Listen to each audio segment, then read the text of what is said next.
السلام عليكم ورحمة الله وبركاته. أحمده ونصلي على رسوله الكريم. أما بعد فقد قال الله تعالى في كلامه القديم وفي الفرقان المجيد بعد أعوذ بالله من الشيطان الرجيم بفضل بسم الله الرحمن الرحيم. قالوا لم نك من المصلين صدق الله العلي العليم. وقال نبينا عليه الصلاة والسلام مفتاح الجنة الصلاة أو كما قال عليه الصلاة والسلام. புகழும் புகழ்ச்சியுமாகிறது ஏக இறைவனான அல்லாஹ் ஒருவனுக்கே உரித்தாகட்டுமாக. அவனுடைய சாந்தியும் சமாதானமும் ஈருலக சர்தார் அஷ்ரஃபில் ஹல்க் கண்மணி நபிகள் நாயகம் ஸல்லல்லாஹு அலைஹி வஸல்லம் அவர்களின் மீதும், அன்னாரின் குடும்பத்தார்கள், அன்னாரின் அடிச்சுவடுகளை அப்படியே பின்பற்றி வாழ்ந்த உத்தம சத்திய சஹாபாக்கள், தாபிஈன்கள், தபா தாபிஈன்கள், நாதாக்கள், ஷுஹதாக்கள், அம்பியாக்கள், அவுலியாக்கள், முஃபஸ்ஸிரீன்கள், முஹத்திஸீன்கள், குறிப்பாக இந்த நேரலையின் மூலம் இணைந்திருக்கக்கூடிய நம் குடும்பத்தார்கள் அனைவரின் மீதும் அல்லாஹ்வினுடைய வற்றாக்கரணை என்றென்றும் நின்று நடவட்டுமாக. ஆமீன். அல்லாஹு தஆலா நம்மையெல்லாம் இந்த நேரலையின் மூலமாக ஒன்று கூட்டியதை போல் நாளை மஹ்ஷர் மைதானத்திலே அரிசி நிழலை அல்லாஹு தஆலா நாம் அனைவரையும் ஒன்று கூட்டுவானாக. ஆமீன். அல்ஹம்துலில்லாஹ். திருப்பூர் மாவட்டம் டிஎம்ஜே எஸ்எஸ்எஃப் எஸ்பிஎஸ் இணைந்து நடத்தும் அந்நுஜூம் என்று சொல்லப்படக்கூடிய ரமலான் மாத தொடர்பயான் நிகழ்ச்சி அல்லாஹ்வினுடைய அளப்பெரும் கிருபையினால் சீரும் சிறப்புமாக நடந்து கொண்டிருக்கிறது. அல்லாஹு தஆலா இவர்களுடைய சேவைகளையும் இவர்களுடைய செயல்களையும் மார்க்க பணிகளையும் அல்லாஹு தஆலா ஏற்றருள் புரிவானாக. இதற்கு இம்மையிலும் மறுமையிலும் நற்கூலியை தந்த அருள் புரிவானாக. ஆமீன்.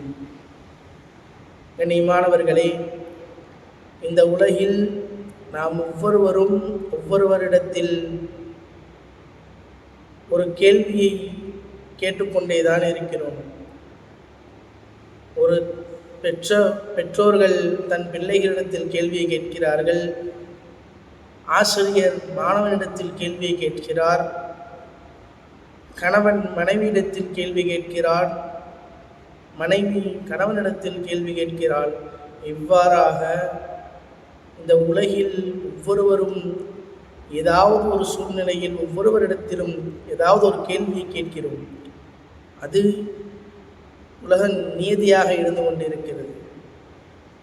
அதே போன்று இந்த உலகில் கேட்கப்படக்கூடிய கேள்விகளை போன்று அல்லாஹு தஆலா நாளை மறுமையிலும் நம்மிடத்தில் கேள்வி கேட்பதற்கு காத்து கொண்டிருக்கிறான். கண்ணியமானவர்களே, இந்த உலகத்தில் கேட்கப்படக்கூடிய கேள்விகளுக்கு ஒரு பிள்ளை பெற்றவர்களிடத்திலோ, மாணவன் ஆசிரியரிடத்திலோ, கணவன் மனைவியிடத்திலோ, மனைவி கணவனிடத்திலோ அவர்கள் கேட்கப்படக்கூடிய கேள்விகளுக்கு அவர்கள் சொல்லக்கூடிய பதிலை சரியாகவோ இல்லை பொய்யாகவோ ஏதாவது ஒரு பதிலை சொல்லி அந்த இடத்திலிருந்து அவர் கடந்து சென்று விடலாம். ஆனால் நாளை மறுமையிலே அல்லாஹு தஆலா கேட்கப்படக்கூடிய கேள்விக்கு ஒவ்வொரு அடியானும் பதில் சொன்னாலே தவிர அந்த இடத்தை விட்டு நடந்து செல்ல முடியும். அவ்வாறாக அல்லாஹு தஆலா நாளை மறுமையில் ஒவ்வொரு நபர்களிடத்திலும் கேள்வி கேட்பதற்கு காத்து கொண்டிருக்கிறார். அல்லாஹு தஆலா கேட்கக்கூடிய கேள்விக்கு நாம் பதில் சொல்லக்கூடியவர்களாக இந்த உலகில் வாழ்கிறோமா என்று ஒவ்வொரு முஸ்லீமான நபரும் சிந்திக்க கடமைப்பட்டுள்ளோம். கண்ணியமானவர்களே, அந்த வரிசையிலே அல்லாஹு தஆலா அந்த அடியானிடத்தில் முதலில் கேட்கப்படக்கூடிய கேள்வி என்ன என்று பார்க்கையில் ஹதீஸிலே வருகிறது, நாளை மறுமையில் அல்லாஹு தஆலா ஒரு அடியானிடத்திலே முதலில் கேட்கப்படக்கூடிய கேள்வி என்பது தொழுகை சம்பந்தமாக இருக்கிறது என்பதாக ஹதீஸிலே வருகிறது. கண்ணியமானவர்களே, அந்த தொழுகை சம்பந்தமாக அவன் கேட்கப்படக்கூடிய கேள்விகளில் நம்முடைய தொழுகை என்பது சரியாக இருந்தது என்று சொன்னால் மற்ற பிற எல்லா அமல்களும், அது சிறிய அமலாக இருந்தாலும் சரி, பெரிய அமலாக இருந்தாலும் சரி, மற்ற பிற எல்லா அமல்களும் சரியாக இருக்கும் என்பதாக ஹதீஸிலே வருகிறது.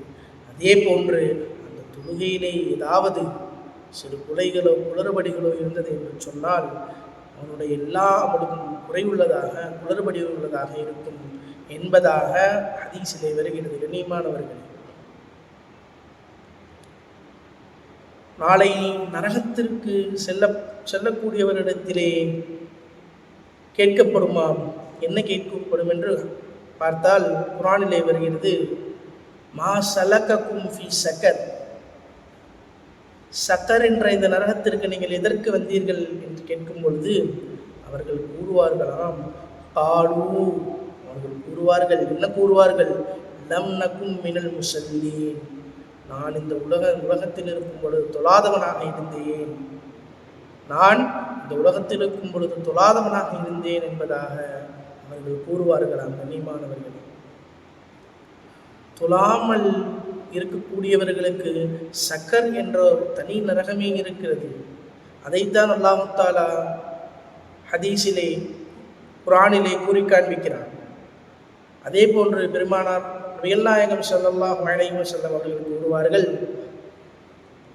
அல் மிஃப்தாஹுல் ஜன்னதி ஸலாத், இந்த தொழுகை என்பது சொர்க்கத்தினுடைய திறவுகோலாக இருந்து கொண்டிருக்கிறது என்பதாக நபி ஸல்லல்லாஹு அலைஹி வஸல்லம் அவர்கள் கூறி காண்பித்திருக்கிறார்கள். இன்னொரு இடத்திலே ஸல்லல்லாஹு அலைஹி வஸல்லம் அவர்கள் கூறுவார்கள், இந்த தொழுகையில்தான் எனக்கு கண் குளிர்ச்சி இருக்கிறது என்பதாகவும் நபி ஸல்லல்லாஹு அலைஹி வஸல்லம் அவர்கள் கூறுவார்கள். கண்ணியமானவர்களே, நாம் எல்லாம் அறிந்த ஒரு விஷயம்தான். என்னது?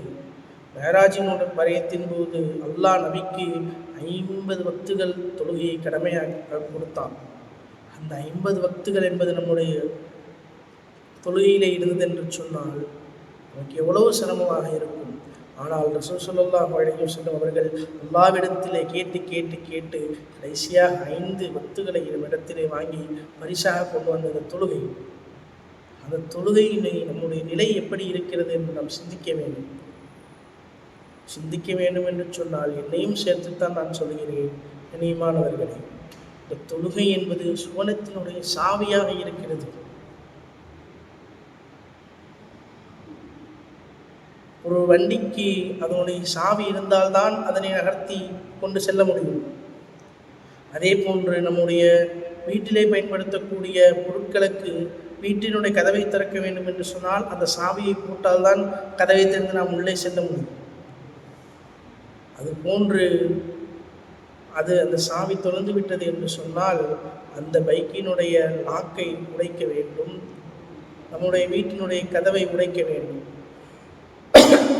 இந்த சாவி என்பது அதை திறப்பதற்கு இலகுமான ஒரு விஷயமாக இருந்து கொண்டிருக்கிறது.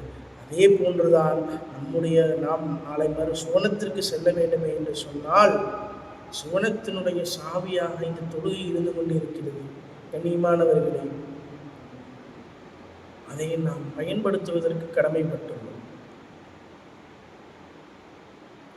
இப்பொழுது சமீபமாக 11ஆம் வகுப்பு 12ஆம் வகுப்பு மாணவர்களுக்கு பரீட்சை நடந்து கொண்டிருக்கிறது.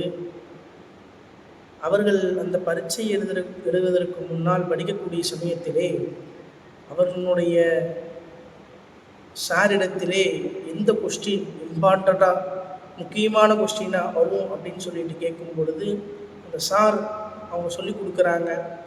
அப்படிங்கும்போது அதை படிச்சுட்டு போய் அந்த பையன் எழுதுனானா அந்த எக்ஸாமில் அவன் பாஸ் ஆகிடுவான். அந்த சாரு இந்த விஷயம் இங்கேருந்து இது வரைக்கும் இத்தனை கொஸ்டின் முக்கியமானதாக வரும், இதை படிச்சுக்கங்கப்பா அப்படின்னு சொல்லும் பொழுது அந்த பையன் அதை படிச்சுட்டு போய் எழுதுனானா பாஸ் ஆகிடுவான். அதே போன்றுதான் நாளை அந்த வாத்தியார் அந்த மாணவனிடத்திலே சொன்னதை அவன் கேட்டு படித்து எப்படி அவன் பரீட்சையிலே எழுதி பாஸ் ஆகிறானோ அதே போன்று நமக்கும் நாம் என்ன செய்தால் நமக்கு சொர்க்கம் கிடைத்துவிடும் என்று நமக்கு தெரிகிறது. அப்படி இருந்தும் நாம் அந்த தொழுகையை கையில் எடுப்பதற்கு நமக்கு சிரமமாக இருக்கிறது, கஷ்டமாக இருக்கிறது. கண்ணியமானவர்களே, நாம் ஒரு விஷயத்தை நாம் ஞாபகத்தில் வைத்துக் கொள்ள வேண்டும். அல்லாஹு தஆலா ஒரு மனிதனை தொழுகாமல் அவனை தடுக்கிறான் என்று சொன்னால் அவனுக்கு ஏற்படக்கூடிய எல்லா நலவுகளையும் அவனுக்கு தடுக்கிறான் என்பதாக அர்த்தம். ஒரு தடவை ஒரு சஹாபி அவர்கள் தொழுது கொண்டிருந்தார்கள். அவருடைய தோட்டத்திலே தொழுது கொண்டிருக்கும் சமயத்திலே அவர்கள் அந்த தோட்டத்திலே உள்ள ஒரு சிறு குருவி அவர்களுடைய தொழுகையை இடையூறு செய்யும் விதமாக அங்கும் இங்கும் சப்தமிட்டு கொண்டிருந்தது. அவர்கள் தொழுகையை முடித்துவிட்டு உடனடியாக அவர்கள் அங்குள்ள ஒரு இடத்திலே சென்று, நான் இந்த தோட்டத்தை வக்ஃபாக கொடுக்க வேண்டும் என்று ஆசைப்படுகிறேன் என்பதாக கூறினார்கள். அவர்கள் அதே போன்று வக்ஃபாக கொடுத்தார்கள். அவர்கள் அந்த வக்ஃபாக தோட்டத்தை கொடுப்பதற்கு காரணம் என்னவென்று பார்க்கும் பொழுது, அவர்கள் அந்த தோட்டத்திலே தொழுது கொண்டிருக்கும் சமயத்திலே அந்த ஒரு சிறு குருவி குறுக்கிட்டதன் காரணமாக நான் தொழக்கூடிய தொழுகைக்கு அது இடையூறாக இருக்கிறது என்று அவர்கள் எண்ணி அந்த தோட்டத்தையே வக்ஃபாக கொடுத்திருக்கிறார்கள் என்று சொன்னால், அவர்கள் அந்த தொழுகையிலே எந்த அளவிற்கு ஆசையாக ஆர்வமாக இருந்திருக்கிறார்கள் என்று நாம் சிந்திக்க கடமைப்பட்டுள்ளோம். கண்ணியமானவர்களே, இந்த தொழுகை என்பது நாம் அல்லாஹ்விடத்திலே நேரடியாக தொடர்பு கொண்டு அல்லாஹ்விடத்திலே தொடர்பு கொள்ளக்கூடிய ஒரு கருவியாக இந்த தொழுகை இருந்து கொண்டிருக்கிறது. கண்ணியமானவர்களே, நம்முடைய இஸ்லாமிய சமுதாயம் கையில் எடுக்க வேண்டிய மிகப்பெரிய ஒரு ஆயுதமாக இந்த தொழுகை இருந்து கொண்டிருக்கிறது. நீங்கள் அல்லாஹ் தஆலா குர்ஆனிலே கூறும் பொழுது ஒரு இடத்தில் இப்படி கூறுவான், தொழுகையின் மூலமாகவும் பொறுமையின் மூலமாகவும் என்னிடத்திலே நீங்கள் உதவியை பெற்றுக்கொள்ளுங்கள் என்பதாக கூறுவான். அதன் அடிப்படையில் இந்த தொழுகை என்பது எவ்வளவு முக்கியமான ஒரு விஷயமாக இருக்கிறது என்று நாம் ஒவ்வொரு நபரும் சிந்திக்க கடமைப்பட்டுள்ளோம்.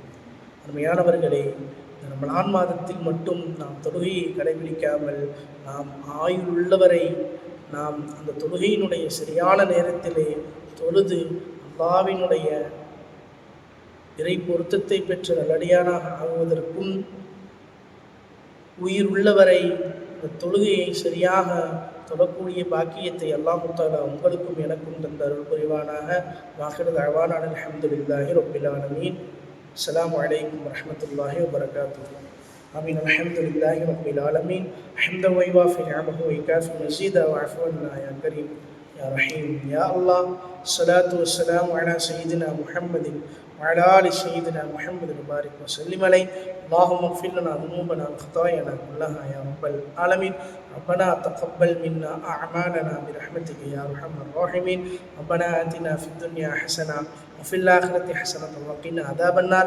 صلى الله تعالى وسلم على خير خلقه سيدنا محمد وآله وصحبه أجمعين برحمتك يا أرحم الراحمين والحمد لله رب العالمين.